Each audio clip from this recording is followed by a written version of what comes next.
야당의 영화 감상평이요? 무슨 영화를 보고 어떤 감상평을 냈다는 걸까요? 어제군요. 오늘도 이런 얘기 하신 분이 많은데 어제는 아예 당회에서 이 얘기를, 영화 얘기를 꺼내신 분이 있어요. 들어보겠습니다. 군복 대신 검사의 옷을 입고 총칼 대신 합법의 탈을 쓰고 휘두르는 검사의 칼춤을 봅니다. 서울의 봄에서 과거와 현재의 생생한 현장을 만나보시기 바랍니다. 역사 바로 보기 차원에서 전 국민이 봐야 할 영화입니다. 특히 윤석열 정권 국민의힘 관계자들이 꼭 한번 봤으면 좋겠습니다. 인간이라는 동물은 아니다. 강력한 누군가가 자기를 리드해 주기를 바란다니까. 아지가 무슨 왕이야, 왕. 그 이왕이면 혁명이라는 멋진 단어를 쓰십시오. 실패하면 반역, 성공하면 혁명 아닙니까?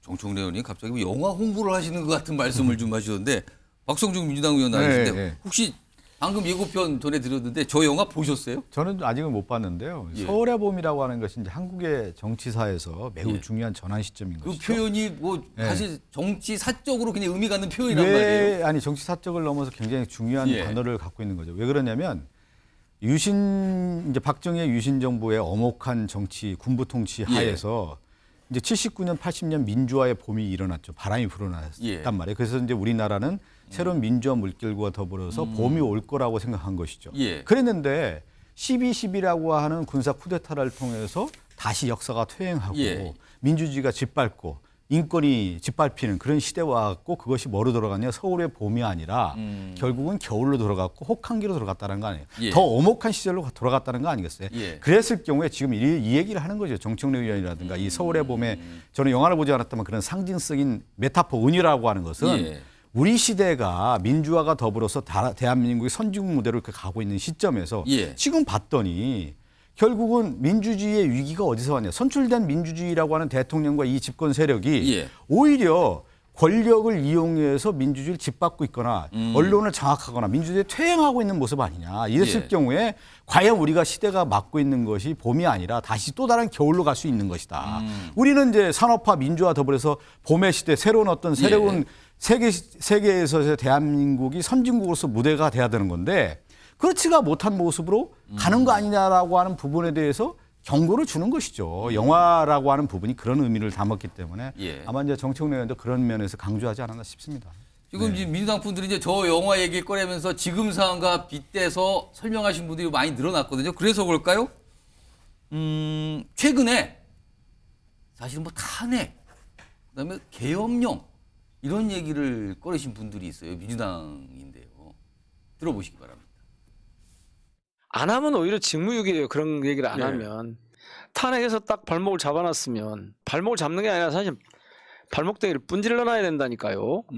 그래서 그런 나쁜 짓을 못하게 해야 돼요.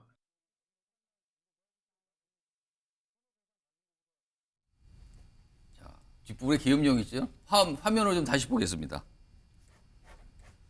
김용민 의원이 지난 26일 한 며칠 지났는데 이해를 꺼냈어요. 앞서서는 민영비 의원의 탄핵 얘기를 다시 한번 강조했어요. 그럼 뭐 다리를 분질러 놔야 된다 뭐 이렇게까지 좀 약간 과격한 표현을 썼는데 김용민 의원은 이거예요. 윤 정권 내년 총선에서 여당에 유리한 결과가 나올 시 계엄 선포하고 국제를 강화할 것이다. 계엄령을 선포한다. 이거 저지선 확보된다. 이렇게 강조하면서 그러니까 민주당이 총선에 이겨야 되는데 그 이유는 계엄령을 막아야 된다. 이렇게 갔어요, 논리가? 자, 그러자 국민의힘에서 가만히 있지 않죠. 지금 무슨 소리를 하시는 겁니까? 이런 얘기를 좀 하면서 반발한 목소리가 있어요. 들어보시죠. 민주당의 일부 강경파 의원들의 막말이 어제 오늘의 일은 아니지만 최근에는 인간적 도의나 정치적 도의를 완전히 상실한 막말이 쏟아져 나오고 있습니다. 이들 주위에는 또한 개딸이라고 불리는 극단적 추종자 집단이 포진해 팬덤 정치를 형성하고 날이 갈수록 민주당의 비민주화를 심화시키고 있습니다. 세상이 아무리 바뀌어도 절대 바뀌지 않을 한 가지는 더불어민주당의 막말은 계속될 것이라는 사실입니다. 말이 있어서 사람이 짐승보다 낫지만 바르게 말하지 않는 사람은 짐승만 또 못하다는 사실을 명심하기 바랍니다. 민주당의 막말은 사라지지 않는다. 뭐 거의 이런 취지로 말씀하셨는데 최인현 변호사 계엄령 얘기가 나왔어요 민주당에서. 정말 윤석열 대통령이 군인 출신입니까? 윤석열 대통령이 체육관 대통령입니까?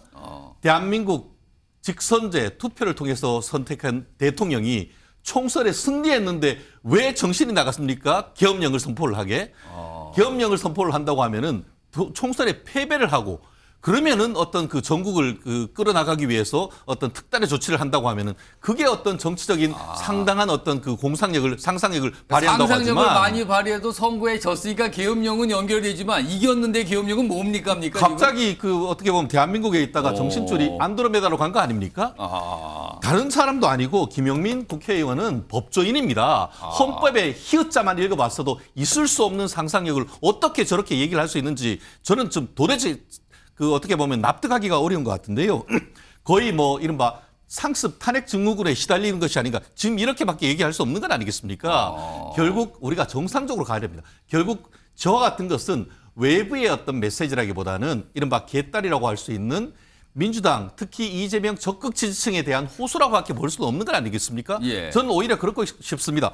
화이팅 김용민. 저렇게 계속 한번 해오십시오. 그게 과연 내년 총선에 도움이 되는 것인지 민영배 의원도 마찬가지예요. 어떻게 대한민국 대통령의 다리를 분저로 뚫게 하는 얘기를 하겠습니까? 그렇기 때문에 금도를 벌써 한참 어긋났는 그런 것은 그대로 저는 부메랑으로 민주당에게 돌아올 거라고 생각합니다. 오히려 저런 것에 대해서 민주당이 스스로 작용을 해서 어떻게 보면 윤리심판위원회에 회부를 하지 않는다고 하면은 그에 대한 어떤 정치적 후과는 온전히 그 민주당에 갈 것이라고 저는 확신합니다. 박찬 교수님, 지금 최인현 변호사가 안드로메다로 갔습니까 지금? 그리고 상습 탄핵 증후군요 그런 표현까지 쓰셨는데 지금 이 상황 어떻게 보고 계세요? 일단 뭐 최강욱 전 의원에 대해서 민주당이 중징계를 했지 않습니까? 예. 그것은 뭐 지금 이런 여러 가지 좀 선을 넘는 발언들을 하는 게 민주당의 공식 입장이 아니다. 저는 일단 그게 중요하다고 보고요. 예. 그럼에도 불구하고 일부 뭐 징계를 두려워하지 않고 이런 좀 선을 넘는 발언을 하시는 의원들이 몇 분 계시는데 여기 자막에 나와 있는데 이게 또 친절하게 뭘 써놨네요. 제작진이 발목대기를 했는데 거기다가 발모가지의 방언이라고 또 써놨네요. 저거를. 근데 저는 그분들이 예. 물론 그 얘기를 왜 하는지는 알겠어요. 예. 그런데 이분들이 생각하셔야 될 게 정치의 언어는요. 예. 지지자들의 언어를 쓰면 안 됩니다. 그러니까 왜 윤석열 대통령이 지금 30% 1년 반 동안 30% 지지율에서 못 벗어나는지를 예. 민주당 지금 소위 선을 넘는 발언을 하시는 분들이 좀 느껴야 돼요. 윤석열 대통령이 이제까지 1년 반 동안 30%밖에 안 된 이유는 예. 중도층의 용어를 쓰는 게 아니라 지지층의 용어를 썼기 때문이에요. 지지층이 요구하는 목소리를 그대로 했기 때문에 지금 인기가 요명 요꼴인 겁니다. 예. 그럼 민주당은 그것과 다른 모습을 보여줘야 돼요.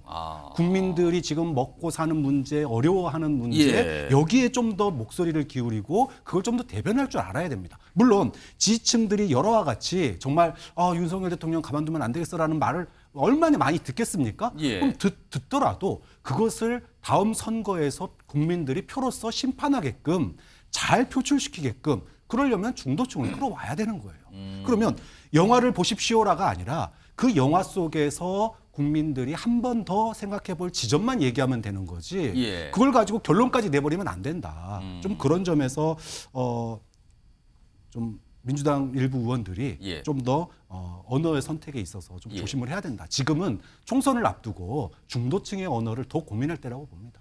홍석주 네. 민영배, 김용민 의원 두 분이 최강욱 의원 안끝 발언 때 박수치고 했는 분이시죠. 같이 계셨네요. 예. 보니까. 그런데 역시 또 계속해서 말을 좀 심하게 하시는데 민주당이 좀 전통적으로 보면은 감정이입을 영화를 보고 감정이입을 잘 하시는 것 같아요. 감정이입을 잘한다. 현실과 영화를 동일시하는 것 같아요. 아. 예를 들면 문재인 전 대통령이 판도라를 보고 탈원전했지 않습니까? 뭐 상황이 어땠습니까? 우리나라 원전 생태계를 완전히 붕괴시키고 지금 현재 막대한 한전 부채를 일으켜서 지금 예. 국민에게 전기요금 지금 폭탄을 지금 던지고 있습니다. 그렇기 때문에 좀 현실과 좀 영화를 좀 제대로 좀 직시를 좀 하라는 좀 부탁을 드리고 싶고 그리고 예. 영화를 본다면은 저는 한 가지를 더 봐야 됩니다. 뭡니까? 서울의 봄의 감독이 김성수 감독입니다. 예. 김성수 감독이 2016년도에 만든 영화가 아수라입니다. 아수라. 아수라. 네, 예. 안남시장의 아수라. 방금 찾아보셨어요? 아니요. 원래 오. 아는. 그 김성수 감독의 아수라를 먼저 보시고 오. 서울의 봄을 봐야 되는데 특히 이 영화를 활용해서 선전을 하는 어떤 옛날부터 예. 어떤 뭐 공산 사회주의 정부도 그렇고 예. 그다음에 이제 과거에 어떤 히틀러도 그랬는데 이런 어떤 영화를 보고 서울의 봄 영화를 보고 만약에 총선을 뭐 어떻게 되면은 계엄령을 선포한다? 저는 이렇게 말한 발상 자체가 예. 국회의원이 과연 이렇게 말할 수가 있는가 참 의심스럽습니다. 예, 박성준 씨. 아니 저는 뭐 이제 김용민 의원은 이제 민영배 의원은 이제 경고의 의미죠. 이 윤석열 정권에 대한 어떤 경고의 의미로 좀 봐야 될 것 같고 현실이 사실은요 영화를 더 뛰어넘는 경우가 많아요. 우리 국민들이 바라볼 때 윤석열 정권이 이렇게 역사를 퇴행시키고 민주주의를 퇴행시킨다라고 누가 생각했겠습니까? 대한민국이 지금까지 그 반석에 올려놨던 그 많은 노력들이 지금 일거품에 지금 무너지고 있는 것을 복도하고 있는 거 아니겠습니까? 그렇기 때문에 김용민 의원이나 이제 민영배 의원은 그렇게 가서는 안 된다. 예. 그런 경고의 이미지. 그러니까 뭐냐면 정치인의 언어라고 하는 것이 지금 저는 뭐 박 교수님이 말씀하신 것처럼 예. 어떤 절제의 언어라든가 중용의 언어 뭐 이런 것도 중요한데 예. 그 경계의 언어도 있는 거거든요. 경고의 언어도 있는 거고. 예. 그러니까 윤석열 정권이 그런 잘못된 길을 가서는 안 된다라고 하는 경고의 메시지를 담았다 이렇게 보면 될 것 같습니다. 그러니까 야당의 내용을 역할 좀 중에 하나가 말씀이시네요. 야당 의원의 역할 예. 중에 하나가 그러한 여당이 잘못 가는 어. 부분에 대해서 비판과 견제 감시 기능도 있고 경고의 메시지 주는 거 있는 거거든요. 예. 자, 이런 상황에서요. 이거 보니까 오늘 나온 건데 이게 또 갈등 지점이 다시 등장했군요. 지금 민주당이 탄핵 소추안을 냈습니다. 오늘요. 이동관 방통위원장 그리고 손준성, 이정섭 검사 이 세 명에 대한 탄핵 소추안을 발의됐거든요. 그러면은 30일, 1일 국회 본회의가 잡혀 있잖아요. 그러면은 오늘 발의되고 보고되고 뭐 투표 절차 이거를 지금 민주당이 생각하고 있는데 홍석준 의원님, 네. 국민의힘 대응은 뭐가 있습니까 지금? 사실 국회에서 절대 다수당인 민주당이 밀어붙이면 예. 사실 저희들이 뭐 대응하다가 사실은 만만치는 않죠. 저번에는 필리버스터를 하려다가 이제 중단이 됐었는데 그런 그렇습니다. 거는 없습니까 이번에는? 그런데 저는 일단 한 가지 분명히 말씀드리고 싶은 건 뭐냐면 일단 11월 30일, 12월 1일은 여야가 합의할 때 예산 처리로 본회의를 하자고 예산. 합의를 한 겁니다.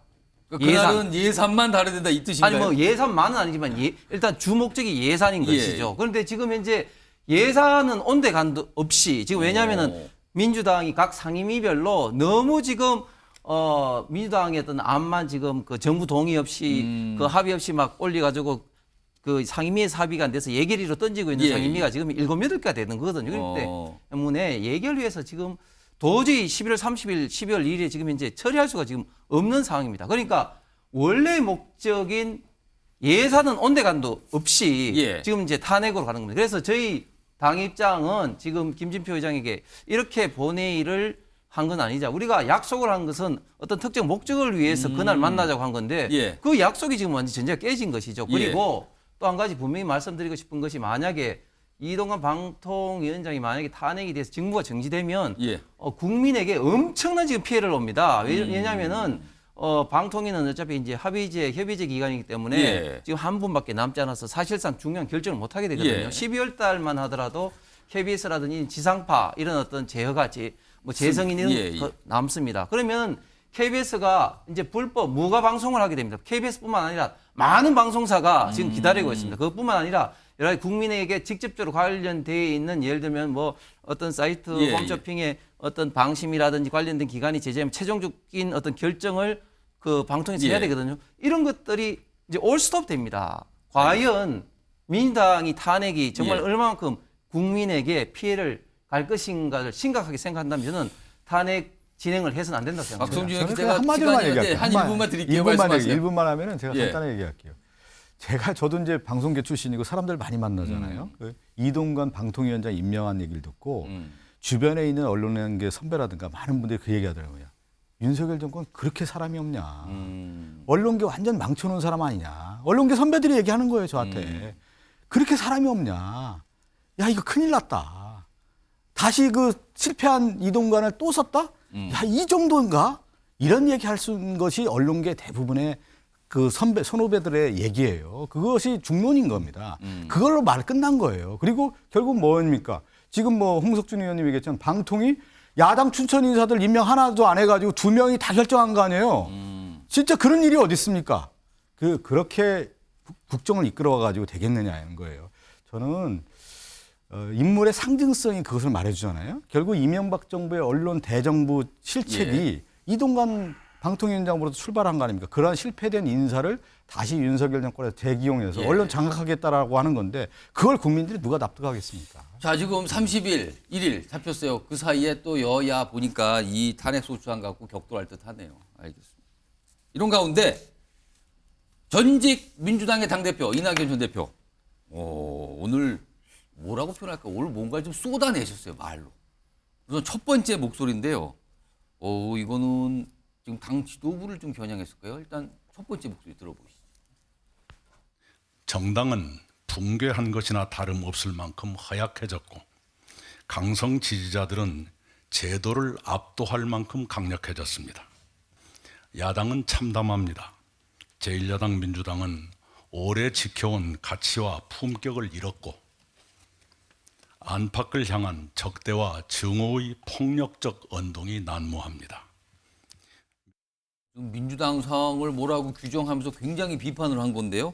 이게 오늘 어떤 행사에서 이게 이른바 친이낙연계 인사들이 어떤 모임이 있었거든요. 조직이 있었고 거기서 주최하던 행사에서 강연을 한 건데 그리고요. 강연 끝난 뒤에 질문을 받고 답을 하는데 여기에서 굉장히 의미심장한 게 나옵니다. 들어보시죠. 네, 우선은 민주당이 그리고 이번 선거에 총선에 임하고자 하시는 분들이 먼저 지혜를 모으고 결단해야 할 문제라고 생각합니다. 여러 갈래의 모색이 있지요. 국가를 위해서 제가 할 일이 무엇인가 하는 것은 항상 골똘하게 생각하고 있습니다. 저는 한국 정치에서 이낙연이라는 이 이름 석자는 앞으로도 계속 요구할 것이고 그리고 언젠가는 그 이름값을 할 수 있는 상황이 온다 그렇게 봅니다. 자, 이낙연 전 대표 혹시 신당 만드세요라는 질문에 아니네요 이 얘기 안 합니다. 뭔가 다갈래 모색을 하고 있다.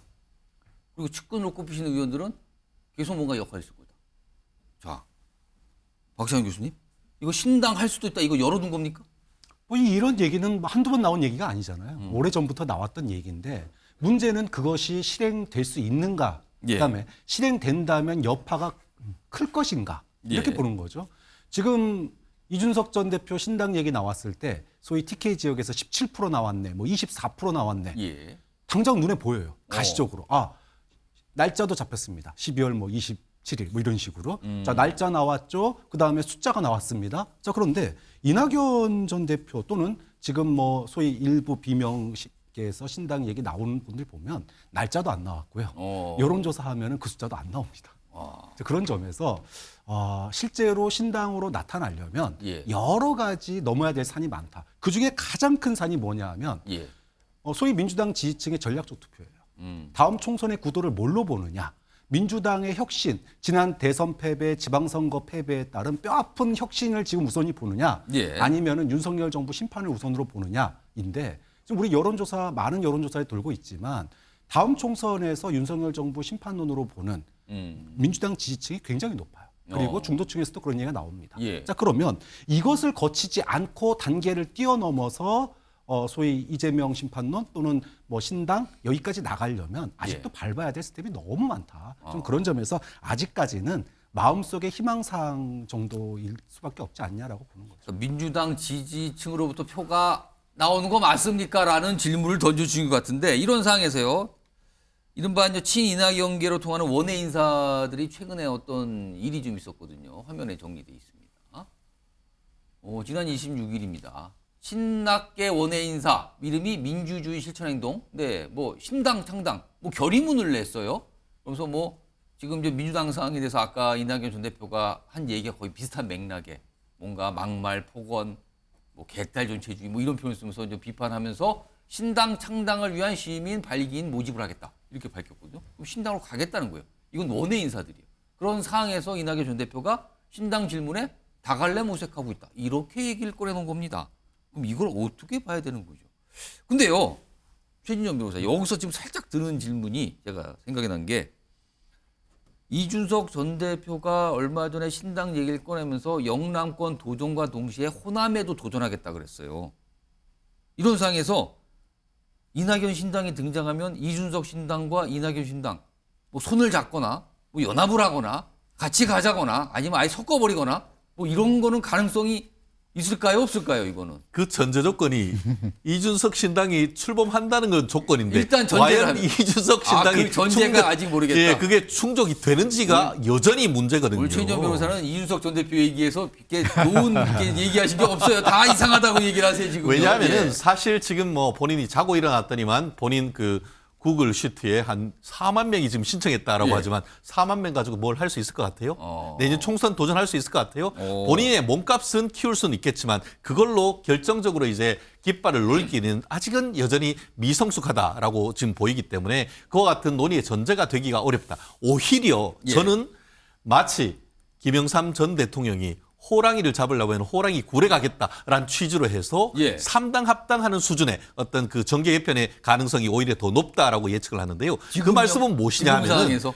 그 상황이 무슨 말씀이냐 하면은 지금 호남에서 여전히 이재명 대표에 대한 지지율이 생각보다 많이 낮습니다. 그러면서 지금 이재명 민주당은 옛날 DJ의 정통 민주당이 아니다라는 목소리가 적지 않습니다. 예. 그렇기 때문에 그렇다는 점에서 이른바 DJ의 적자를 내세우면서 지금 이낙연 지금 전 대표가 저와 같은 어떤 정치적 흐름을 보이고 있는 그런 상황인데 결국 과연 지금 이 상황 속에서 국민의힘 쪽에 분열될 가능성이 더 큰가 아니면은 민주당 쪽에 분열될 가능성이 더 큰가 했을 때는 오히려 민주당에 분열될 가능성이 훨씬 더 큰 것이죠. 왜냐하면은 예전 같은 경우에는 비명이 오히려 훨씬 더 많았습니다. 예. 여전히 친명으로 많이 갔다고 하지만 공천과의 어떤 갈등 속에서는 오히려 분당 가능성은 민주당이 훨씬 더 큽니다. 그렇기 때문에 그 과정에서 어떻게 보면 옛날 민주당 같은 경우에는 중도 보수 그런 측면에서는 지금 현재 그 국민의힘에서 어떤 국민통합위원장을 맡고 있는 김한길 어떻게 보면 그 민주당 전 대표라든가 이런 부분을 한다고 하면은 오히려 정계 개편 가능성은 국민의힘과 옛날 구민주계의 어떤 그런 그 흐름이 오히려 더 강할 가능성, 저는 그와 같은 정도의 어떤 정치적 상상력이 나올 가능성이 더 크다고 봅니다. 자, 이 상황 놓고요. 사실은 기자들이 기다렸죠.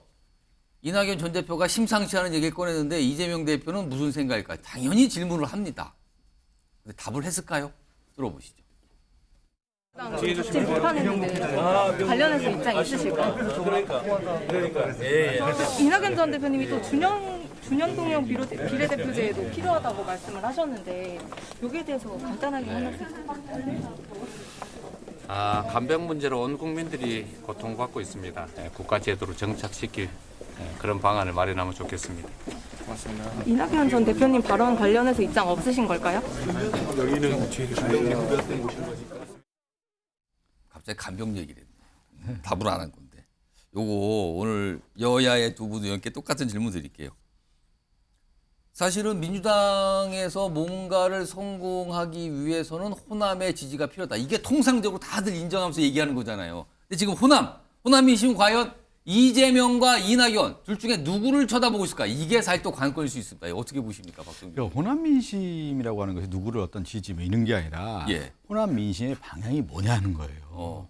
그러면 우리나라의 현실 진단을 한 거 아니에요? 그럼 예. 민주당이 가야 할 길이 나오는 거 아니에요? 그건 뭐냐면 내년 총선이라고 하는 것은 결국은 국민 승리로 가야 되는 건데 예. 이 국민 승리라는 것은 어떤 의미냐면 윤석열 정권이 이거 제대로 가고 있느냐. 이거를 제대로 막을 수 있는 사람이 결국은 총선 승리해서 그것이 국민 승리로 만들 수 있는 사람이 돼야 된다라고 하는 것이 저는 민주당의 지지층의 호남 민심의 기본이라고 생각돼요. 그런 차원에서 그러면 예. 윤석열 정권과 제대로 싸워줄 수 있는 사람이 예. 결국은 저는 저 총선 승리의 선봉장이 될 것이다라고 보는 거고요. 앞서 이제 여러 얘기를 하잖아요. 정당 창당의 조건이라든가 이렇게 예. 얘기하는데 역대 우리나라 정당 창당의 인사들을 보십시오. 깃발 들고 온몸으로 싸운 거예요. 그러면서 뭐를 했냐면 시대의 이슈를 잡아낸 거예요. 예. 그러면 저는 이준석 전 대표가 그런 부분에 대해서는 상당히 경쟁력이 있다고 봐요. 예. 뭐냐면 지금의 이제 선거 양태라고 하는 것이 지금 최진영 변호사님은 이제 창당에 대한 얘기를 막 하는데 과거의 이 창당 기준으로 보기 때문에 어려운데 지금은 사실은 SNS 시대고 기동전, 여론전, 속도전 이러한 부분에서 누가 더 잘할 수 있냐를 가지고 싸우는 거란 말이에요. 그런 면에서 적합한 인물이 누구냐면 이준석 전 대표이기 때문에 그러한 차원에서 공간이 열려 있다라는 거고 또 하나가 뭐냐면 저희 입장에서 봤을 때 앞서 얘기한 것처럼 호남 민심이 됐던 민주당의 지지가 됐던 국민 승리로 가야 돼 있어서 윤석열 정권의 확실한 심판을 할 수 있는 인물이 누구냐에 대한 싸움인데 그러한 측면에서 이준석 전 대표가 상당히 우위했을 수도 있는 부분이기 때문에 총선 과정에서의 이러한 치열한 이슈 선정 그 싸움에 있어서 이준석 전 대표가 만약에 선봉적으로 나온다면 그건 만만치는 않을 것이다. 이렇게 보는 것이죠. 그러면 이낙연 전 대표는 어떻게 보십니까? 그럼 저는 이제 이낙연 전 대표는 저는 민주당의 소중한 자산이면서 이낙연 전 대표도 제가 얘기한 것처럼 국민이 원하는 국민 승리가 뭐냐. 이낙연 전 대표도 저는 마찬가지라고 봅니다. 결국은 윤석열 정권의 이러한 무도한 정권에 대해서 확실한 심판을 할 수 있는 인물로서 부각이 돼야만 저는 호남 민심도 잡을 수가 있는데 저는 오늘 이렇게 말씀하신 내용을 보면은 윤석열 정권보다는 우리 당의 쓴소리를 더했기 때문에 그러면 우리 당에 있는 많은 지지자들이라든가 국민들을 바라볼 때 이거는 윤석열 정권에 대한 확실한 선을 그어줄 수 있는 사람이 나와야 되는데 그렇지가 못한 거 아니냐 이렇게 생각할 수도 있다. 짧게만 말씀드리는데요. 무도한 윤석열이라고 하면 더 무도한 이재명 대표에 대한 심판. 그 프레임이 오히려 내년 총선에는 더 강하게 작용할 것이라고 그걸 봅니다. 그냥 파보세요. 마지막으로 홍석주 의원님 똑같은 질문이에요. 지금 영남권의 기반이지만 옆에 있는 호남을 바라보시면 호남 분들은 이재명, 이낙연. 자, 과연 어떻게 보고 있을까? 이게 사실 궁금하기도 합니다. 이낙연 대표 별명이 진중 낙연 아닙니까? 진중 낙연. 그만큼 이제 말이 무겁고 그리고 뭐 여러 가지 행동이라든지 일부에서 좀 늦다고 비판하지만 굉장히 신중하게 행동하시는 분인데 전 말씀을 듣고 깜짝 놀란 게 국민의힘에 대해서는 뭐 결과는 어떨지 모르겠지만 어쨌든 혁신의 어떤 그런 움직임은 긍정적으로 이제 평가를 약간 뭐 강성 팬덤 이런 걸 정리했지 않느냐 취지로 얘기 하시면서 꺼내놨어요. 민주당에 대해서는 개딸 파시즘과 또 도덕성에 대한 어떤 그런 어떤 한계 그런 것에 대해서 이제 굉장히 좀 강하게 이제 비판하셨는데 가만히 보시면 지금 호남의 많은 분들이 이미 저희 당 안에 있거나 또 관계를 하고 있습니다. 예를 들면 지금 김동철 한전사장님 계시죠. 뭐 또 저 박주선 대통령 취임위원장님 또 여러 가지 활동을 하고 계시죠. 이용호 의원도 계시네요. 이용호 의원 계시죠. 그다음에 또 뭐 저희 당하고 직접 관계는 아니지만 이용섭 전 광주시장도 지금 그 이준석 대표하고 이런 하고 있죠. 그 김한길도 지금 국민통합위원장도 있고 하기 때문에 사실은 이미 인적으로는 호남하고 굉장히 많은 관계가 있는 그런 어떤 상황입니다. 그렇기 때문에 제가 볼 때는 이낙연 전 대표 총리가 어떻게 행동할지는 모르겠지만 과거와 같은 일방적인 그냥 어떤 민주당 그런 어떤 지금 상황은 지금 아닌 것 같다. 그래서 그게 창당을 하시든 아니면 새로운 어떤 정계 개편을 하시든 여러 가지 지금 고민은 많다는 것이 확실한 것 같습니다. 오늘 네 분 말씀은 가만히 들어보니까 제가 공통점 하나 찾았는데 민주당에 계신 분들은 이준석 신당 잘 됐으면 좋겠는데 국민의힘에 몸담고 계신 분은 이낙연 신당 괜찮은 것 같은데요 그쪽은 약간 이렇게 말씀하시는 것 같아요. 분위기가 딱 그래요 지금요. 알겠습니다. 뭐 지켜봐야 되죠.